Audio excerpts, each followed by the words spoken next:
Hampshire, hello. Oh, hello, Jeremy. Hi. What do you think? Are you very pleased we've got a royal family today?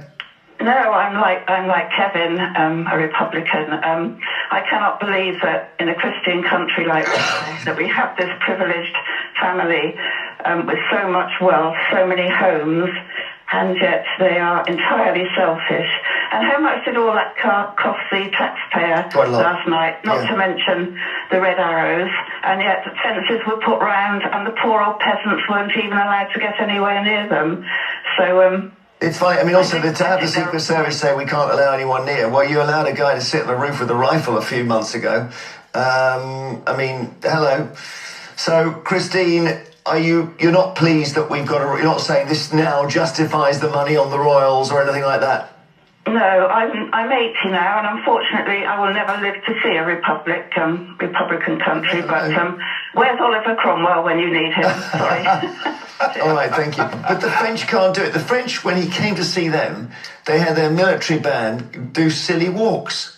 You mean play punk music? Yes. And Trump was incredibly impressed. I'm not going to argue. He was impressed. He was impressed military band. But you can wow people in other ways. Yeah, they played, what is it, Daft Punk or something? Yeah, like Pharrell, they played Get Happy. We open with the voice of Christine, an 80-year-old caller, ringing out clear and strong. Her tone, filled with the wisdom of 8 decades, resonates with a sense of discontentment. Christine, you see, is not happy. She's not happy with the grand display she's witnessed, the spectacle that seems to have swept the nation. Her displeasure stems from the heart of the event, from the privileged family who are the stars of the show.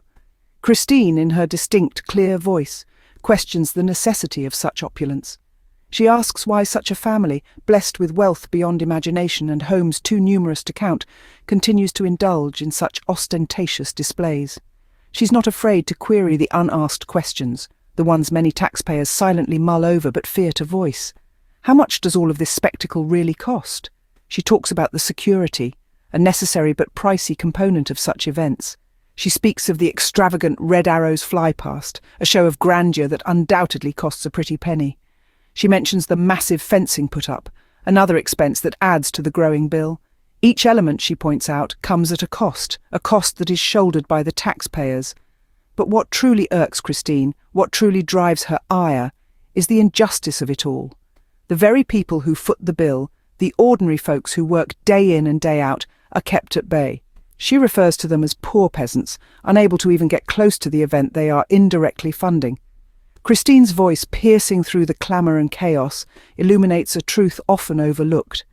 The extravagance and privilege associated with such state visits, and the family at their centre, come at the expense of the public. Her words are a potent reminder of the real cost of such events, a cost borne by ordinary people. Christine's displeasure, her courage to speak up, echoes a sentiment felt by many, a sentiment that begs the question, at what cost does spectacle come? Christine doesn't stop at simply expressing her displeasure. She delves deeper, highlighting the injustice of it all. With the clarity that comes from 8 decades of life experience, Christine probes the heart of the issue. She points out the unsettling paradox in the spectacle she's witnessed. The very taxpayers who foot the bill for these grand events are kept at a safe distance from the festivities.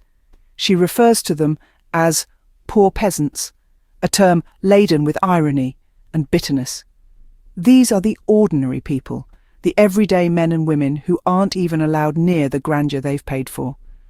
Christine's words are a stark reminder of the social chasm that separates the privileged few from the many.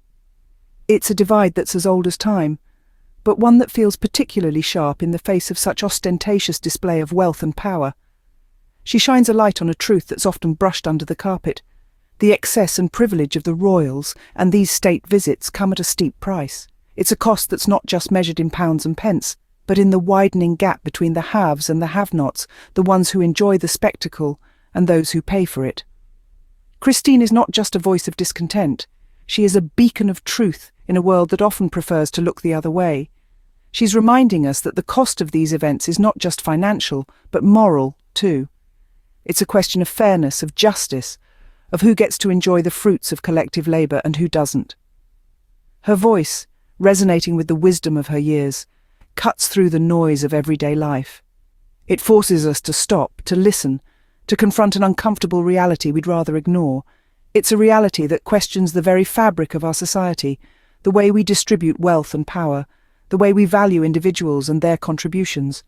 Her voice, filled with the wisdom of her years, cuts through the noise, forcing us all to confront this uncomfortable reality. Christine's words aren't just a critique of this particular event, they are a call to action. Her courage and determination to air her grievances live on television show us a path that is becoming increasingly more treaded.